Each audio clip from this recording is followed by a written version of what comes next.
I mean, they did it. The bastards finally did it.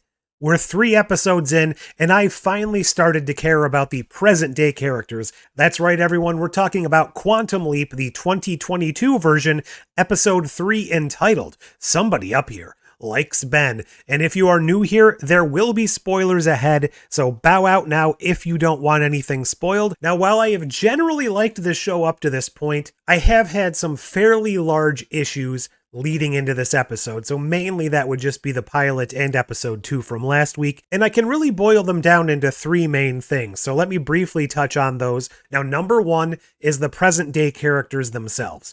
I'm happy to report that finally in this episode, I'm starting to warm up to almost all of them. They felt more like a family, they interacted well throughout the episode, and they all came across as being relatively competent people, but not so overly competent that you'd think they were a superhero and a master of their domain and all of those things. They felt like real characters who do make mistakes, do have flaws, but they're actually good at their jobs as well, which makes sense because they're working for freaking Project Quantum Leap. The only one I'm still reserving judgment for is Janice, but I will come back to that later on. And that leads me nicely into my number 2 problem leading into this episode, even having present day characters as a main focus of the show itself.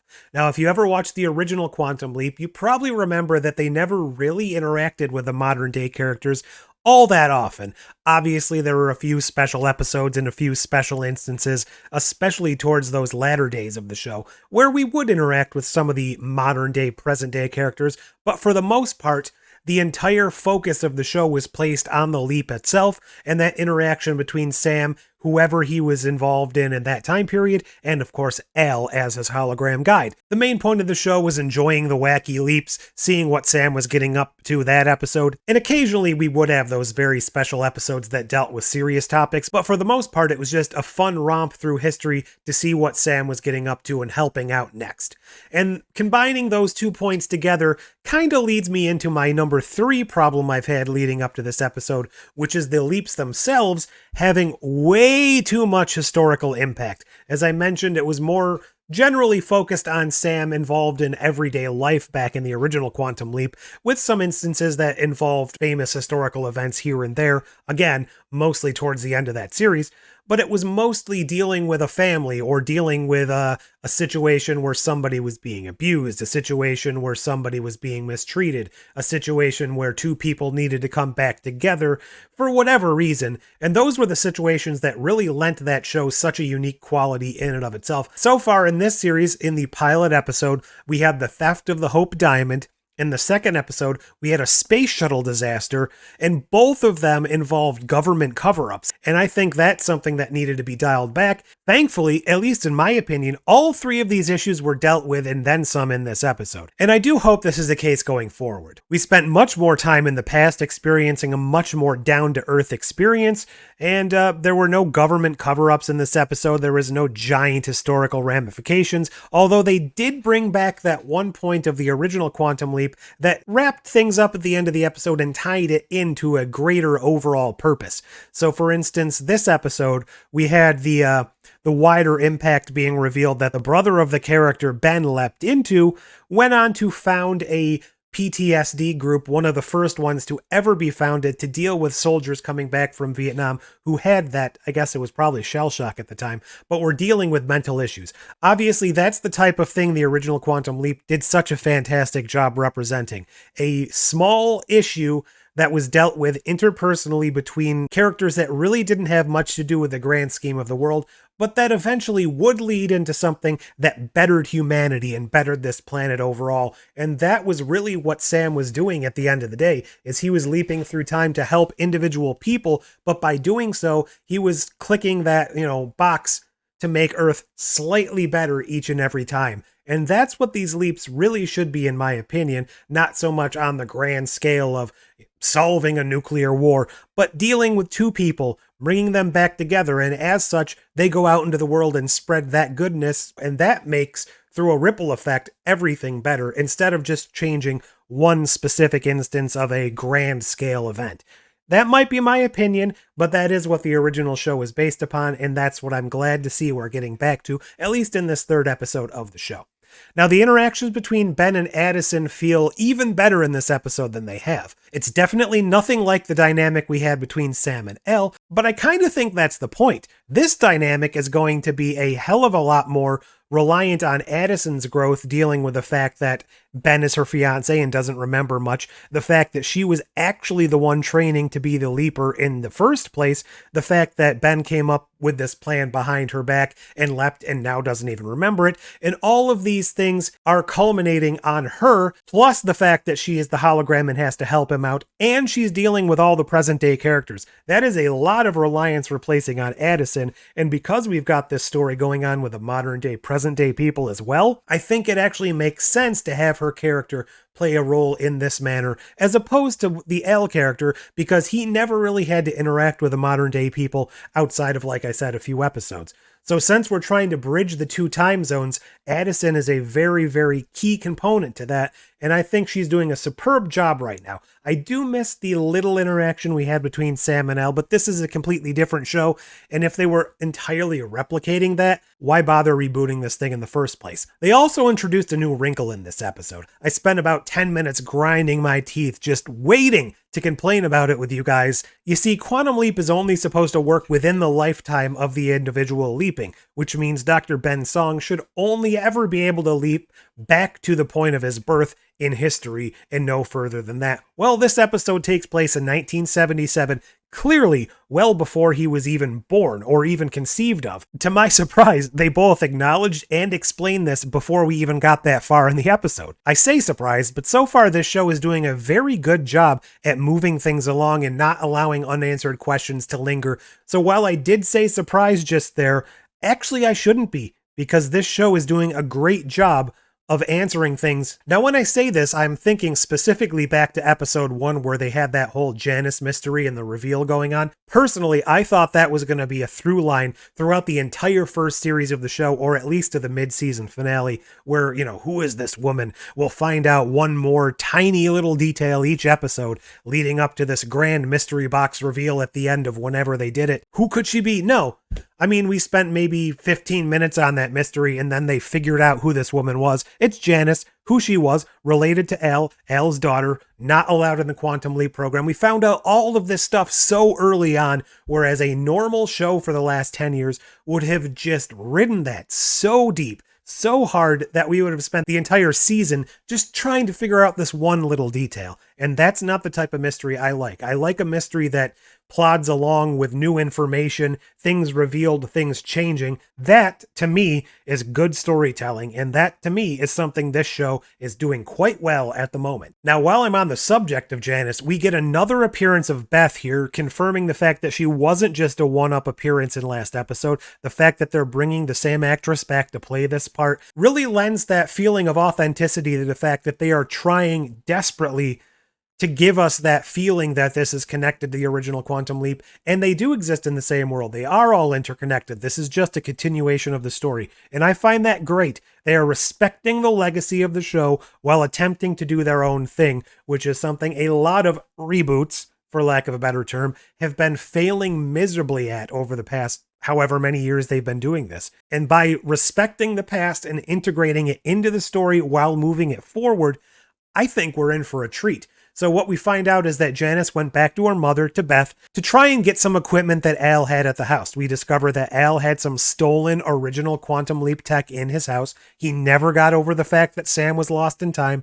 And she wants this. Janice wants this technology for whatever her purposes are. And here we find out more about her. Her mother was the one that had her removed from the Quantum Leap project.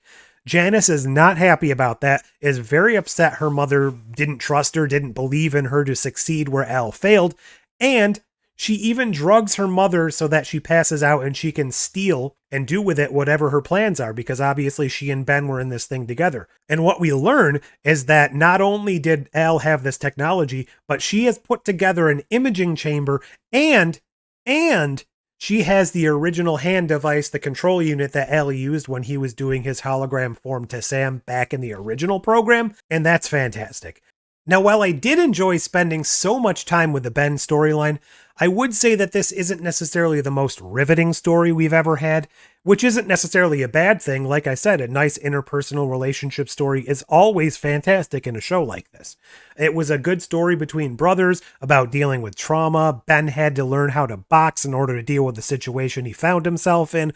All of that was fun stuff, especially seeing Ben try to kind of cheat code his way to a victory here, shortcut, I guess, his way by using future technology in a sort of unique capacity. So technically, I think it might be a little pushing the envelope, but they were able to recreate the entire boxing match from historical record as a holograph form so that Ben was able to watch it and memorize the fight so that he could recreate it exactly. In essence, they were trying to have him learn a dance routine or something, so he was bobbing and weaving, ducking, landing punches, taking punches at all the correct places, so that somewhere in the second round he would be able to take a shot the original boxer was unable to take, and that was what caused him to lose the match in the first place. The fact that he was able to do this, it didn't quite work out. They threw a wrench into the works, and then we have a callback to the fact that Ben has a different dominant hand than the person he has leapt into, and that allows him the advantage for a sneak maneuver that wasn't being expected by his opponent.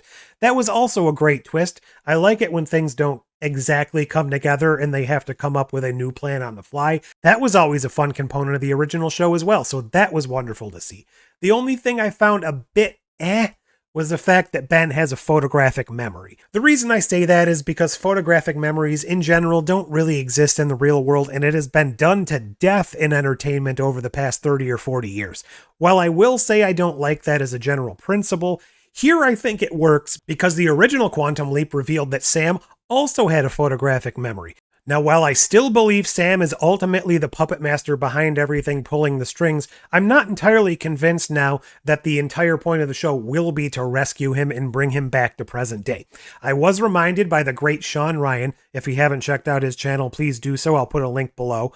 But he reminded me that Sam met with God in the finale of the original Quantum Leap, and at this point it was revealed that Sam was actually able to return home anytime he chose, and he decided not to, and in my opinion it would kind of be a dick move to undermine God in this new series. I still think that he is the one behind everything moving the pawns, but because of the information with the photographic memory, to me that seems like it might be a genetic trait.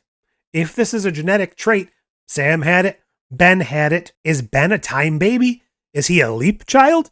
A Sam spawn from a prior leap or something like that? I guess we'll have to wait and find out. What do you guys think about that? Is that a possible explanation for what's going on here? We've already seen Sam has some deep ties to other members of the Quantum Leap program. What if he has an even deeper tie to Ben? Now, I am still a little annoyed. Maybe that's not the right word. Maybe prickled by the fact that we haven't had any reference to the waiting room yet. I know it was mentioned in this episode that Ben was actually inhabiting the body of his Leapy, so I suppose that might confirm the fact that he's actually not swapping consciousnesses or bodies like in the original, but he's inhabiting the same body, kind of suppressing that personality and taking over. If that's the case, I would just like a little confirmation, because the waiting room is an established part of canon, and I just feel like every second they're not referencing it, it's leaving a hole in the story, and maybe that's something they intend to fill later on. Now, eventually, we do see a scene after Ben had been knocked out a little bit during the fight where he has sort of a flashback memory. I do believe their intention is for us to think that was a Ben memory. However, if my theory is correct that now he is actually inside the host body, supplanting the original consciousness, perhaps he was actually having a memory from the person he was inhabiting. And if that's the case, that adds a whole new wrinkle to the show that could be interesting to explore if Ben is able to tap into the memories and the history and the consciousness of the person he is inside. Giggity. But that would be kind of, to me at least, an interesting angle to have added to the show. Oh, and I actually almost forgot to come back to one of my illusions from earlier. I did say that while I was feeling a deeper connection to the characters in the present, I wasn't quite connecting, or I was holding out judgment for the Janice character, and I feel like that's mostly because she was portrayed in this episode a bit over the top, almost a little cartoon villainy, and maybe that's not necessarily the case. We didn't spend a hell of a lot of time with her, but she was the only character I thought was a little over the top, so I would like to reserve judgment on her right now. So a couple other things I haven't really had a chance to touch on yet. Ian has come to the conclusion that Ben has now jumped through time in much the same manner as you would travel through space using the slingshot maneuver. So while you gain speed by ringing around the gravity well of a planet in order to gain speed and shoot yourself off, that is what Ben seems to be doing throughout time. All of these points he's leaping to is allowing him to build momentum in order to eventually reach a point in history that is unreachable through a normal jump. And this is actually the explanation for why Ben was able to leap to 1977, a point prior to his birth. There is some sort of reason they need to reach this point in history, and Ian says that it's going to take no fewer than 10 but as much as 20 leaps to reach this. And it just so happens to be interesting to me that a typical television series these days is either, roughly 10 to 20 episodes. Is that a hint of the fact that if this is only a 10 episode season or a 20 episode season, it's going to take the length of the season to rectify that? I don't know. In all seriousness, though, I think this episode really set the precedent for what I hope the series is going forward. We spent just enough time in the present to grow with our characters, move the arc along while not sacrificing too much from what should be the meat of the show, which is the leap itself. We didn't play into massive historical events or characters, which I'm not against occasionally. I just don't want to see it every freaking time. But tell me, what did you think of this episode? What do you think of the characters? Let me know all your thoughts. What I got wrong, what I may have missed, all of that stuff, put that down below. Leave a like or share if you're that sort of person. I always feel weird when people tell me to share a video at the end of theirs because what do they think? I have friends? But I guess that's all for me today. Till next time, I hope your next leap is the leap home.